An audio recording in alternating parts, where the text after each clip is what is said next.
Hello mga master, magandang umaga sa inyong lahat, no? So ngayon ay naandito tayo sa ating warehouse. Kung hindi nyo nga po pala natatanong, ang aming supply nga pala ng steel materials ay pangkalahatan. Hindi lang po pala steel sheet pile ang ating sinusupply sapagkat meron din tayong iba't ibang steel materials dito kagaya ng roofing materials, yan. Square tubing, yan, may mga kanya-kanya ho tayong details dyan. At saka vinyl sheet pile, ito po yung tinatawag na PVC sheet pile, no? At saka mayroon din tayong mga pan-tubing, no? At saka mga GI pipe, yan. At saka pagdating naman sa mga bahay pang interior, mayroon din tayong mga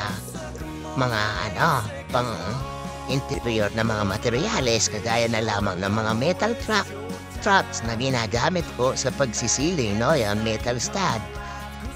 Panggawa ho ng mga partition wall, ayan, ginagamit ho yan. At saka mga metal paring pang kisame, no? Meron tayong double at saka single na paring, no? Available din po sa atin yan. At saka syempre yung wall angle bago ka maglatag ng metal paring, no?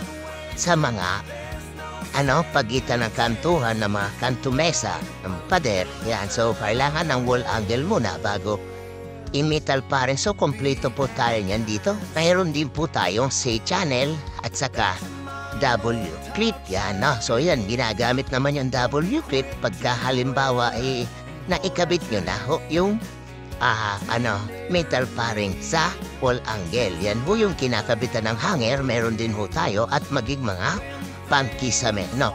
So ngayon, kung kayo po ay may mga inquiry, maaari po kayong tumawag direkta sa akin o kaya sa ating mga trusted dito na mga sales representative ng market. Muli ay maraming salamat ang inyong lingkod, LJ Imperial.